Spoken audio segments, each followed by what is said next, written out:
টানা ভারী বৃষ্টিপাতে ঢাকার যে অলিগলি রয়েছে সেগুলো একেবারে প্লাবিত হয়ে গেছে বলা চলে। যে অতি ভারী মাত্রায় বৃষ্টি রেকর্ড করেছে ঢাকা আবহাওয়া অফিস। প্রায় 178 কিলোমিটার বৃষ্টিপাত রেকর্ড হয়েছে আজ মধ্যরাত থেকে, এবং মধ্যরাতের পর থেকে ঢাকার যে নিম্নাঞ্চলগুলো রয়েছে অর্থাৎ যে নিচু এলাকাগুলো রয়েছে সেই নিচু এলাকা একবারে পানির নিচে জমে গেছে। আমি এই মুহূর্তে রয়েছে ঢাকা ধানমন্ডির শুক্রবাত এলাকাতে। দেখতে পাচ্ছেন একেবারে কোমর পরিমাণ পানি দিয়ে মধ্যে দিয়ে মানুষ যাতায়াত করছে। আমি এই চিত্র সরাসরি দেখানোর চেষ্টা করছি। একটু বলবেন আসলে কি সমস্যা, এখানে এত পানি আসলে কি ট্রেন জাম এই লেগে বৃষ্টিতে ট্রেন জাম। আচ্ছা, কেমন বৃষ্টি হয়েছে ভাই? প্রচুর সকালকার তেনে আপনার রাত্রের তেনে বৃষ্টি হইতে আছে আর কি, ঠিক আছে। তো বৃষ্টির পানি নামি কুলাইতে আছে না, এই জন্য আর কি এরকম এই সব সময় সবসময়। হ্যাঁ, বৃষ্টি হইলে মনে করেন এরকম হয় আর কি। এভাবে যদি চলতে থাকে আপনাদের কষ্ট হয় কিনা এখানে যারা? কষ্ট এই যে দেখেন না, মনে করেন খানার কষ্ট, তারপর দি জিনিসপাতি সব নষ্ট, এই আর কি। দর্শক দেখতে পাচ্ছেন এই মুহূর্তে ঢাকার শুক্রবাত এলাকা একটি চিত্র দেখানোর চেষ্টা করছি। এখানে একটি মসজিদ রয়েছে, সেই মসজিদে কিন্তু পানিতে নিমজ্জিত রয়েছে। একদম দেখতে পাচ্ছেন মসজিদের যে নিচের তলা রয়েছে সেই নিচের তলা কিন্তু পানির নিচে ডুবে রয়েছে। ঢাকা শুক্রবাত এলাকার একটি চিত্র, এটি তুলনামূলক ঢাকার একটি নিচু এলাকা, এবং সেই নিচু এলাকার যে চিত্র সেটি দেখানোর চেষ্টা করছি। মানুষ আসলে একেবারে কোমর পরিমাণ পানির মধ্যে দিয়ে চলাচল করছে। এটি ঢাকার চিত্র, কিন্তু আমরা দেখছি এর আগে চট্টগ্রাম, বান্দরবন, কক্সবাজারে কিন্তু বন্যা হয়েছে, এবং বন্যার চিত্র কিন্তু এখানে অনেকটা ফুটে উঠেছে। বন্যায় আমরা যেমনটা দেখছিলাম যে মানুষ হাঁটু এবং কোমর পরিমাণ পানি নিয়ে চলাচল করছিল, সেই চিত্র কিন্তু আমরা দেখতে পাচ্ছেন কিছু শিশু কিশোর তারা কিন্তু আসলে জরুরি কাজে বের হচ্ছেন অথবা খেলাধুলা করছেন, যেখানে আসলে পরিবারের জন্য কষ্টদায়ক বিষয়, সেখানে আসলে তারা অনেকটা আনন্দ করছেন। কি রিক্সা যাচ্ছে দেখছি, রিক্সার দুই যে চাকাগুলো রয়েছে পুরো চাকা কিন্তু ডুবে রয়েছে, এবং ভ্যান গাড়ি দিয়ে কিন্তু মানুষ পারাপার করছে। এই চিত্র ঢাকার শুক্রবাদ এই মুহূর্তে সরাসরি দেখানোর চেষ্টা করছি গ্লোবাল টেলিভিশন ফেসবুক পেজ থেকে। আমি ইমরান হোসেন সরাসরি যুক্ত হয়েছি। দেখতে পাচ্ছেন আমরা শুক্রবাদের একটি চিত্র দেখানোর চেষ্টা করছি। দেখেন একটি যে মসজিদ রয়েছে সেই মসজিদের নিচতলা একেবারে পানির মধ্যে ঢাকা পড়েছে। আমরা চিত্র দেখতে পাচ্ছি, এটি ঢাকা শুক্রবাত ধানমন্ডি শুক্রবাদ একটি চিত্র। এই সড়কটিতে মূলত হালকা বৃষ্টিপাত হলে কিন্তু এই সড়কটিতে পানিতে নিমজ্জিত হয়ে পড়ে, এবং এই চিত্র এখানকার স্থানীয় যারা বসবাস করেন ভাড়াটিয়া তারা প্রতিনিয়ত বাড়িওয়ালাদেরকে জানান, তবে আসলে কোনো পদক্ষেপ আসলে নেওয়া হয় না।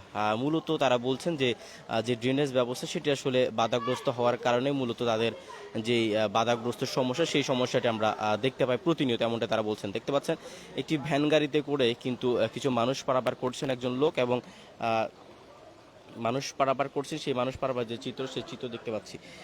পাশে যে গলি রয়েছে সেই গলির চিত্র আমরা দেখতে পাচ্ছি। সেই গলিগুলো কিন্তু নিয়োজিত। একটু কথা বলি, আপনি গলি দিয়ে বের হলেন দেখলাম, গলির সমস্যা কি এবং এখানে এত পানি জমে আছে কেন, কি মনে হচ্ছে?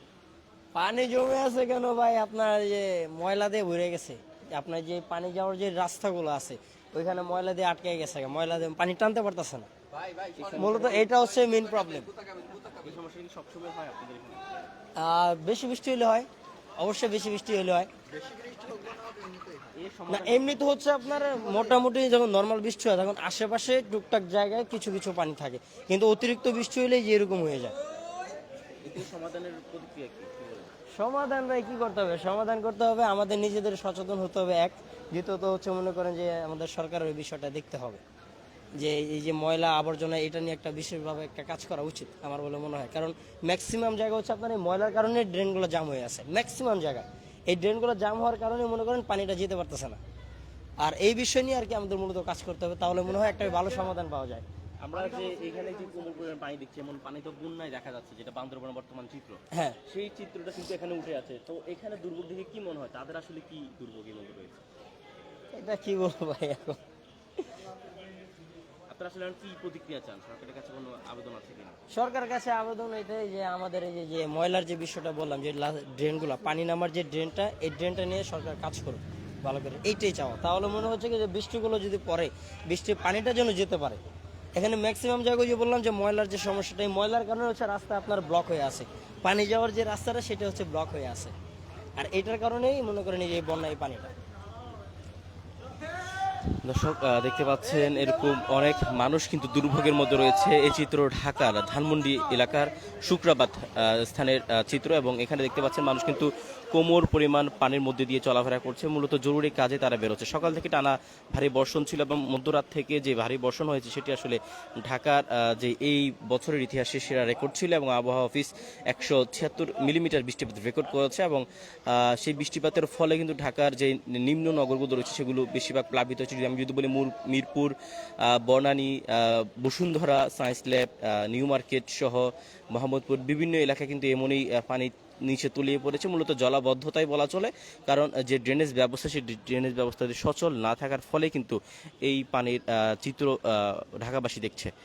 দর্শক দেখতে পাচ্ছেন রিক্সা করে মানুষ পার হচ্ছে এবং ভ্যান গাড়ি করে মানুষ পার হচ্ছে। চিত্র ঢাকার এই দুর্ভোগ আসলে এখানকার মানুষের অনেক সময় প্রতিনিধি বলা চলে, কেননা এই শুক্রবাদ এলাকার মানুষের যে দুর্ভোগ, হালকা বৃষ্টিপাত হলে কিন্তু এই সড়কগুলো কিন্তু এমনই পানিতে নিমজ্জিত হয়ে যায়, ফলে কিন্তু মানুষের যে চলাচল সেটি অনেকটা ব্যর্থ হয়। মূলত জরুরি কাজ ছাড়া এখন আপাতত কেউ বের হচ্ছেন না। তারপরও যদি বলতে হয় সকাল থেকে যে বৃষ্টিপাত ছিল সেটি চলার ফলে কিন্তু অনেকেই কিন্তু জরুরি কাজ অর্থাৎ চাকরিতে কিন্তু যেতে পারেনি এবং বৃষ্টিপাত থামার পর অনেকে অংশে বের হয়েছে। তবে পানির যেই দুর্ভোগ সেটি আমরা দেখতে পাচ্ছি এই মুহূর্তে, প্রায় কোমর পরিমাণ পানির নিচে চলাচল করছে মানুষ। সে চিত্র সরাসরি দেখাচ্ছিলাম আমি, ইমরান হোসেন। দর্শক, এই ছিল আমার কাছে গ্লোবাল টেলিভিশন থেকে এবং ধানমন্ডির শুক্রবাদ এলাকা থেকে আপাতত দৃষ্টির সর্বশেষ পরিস্থিতি।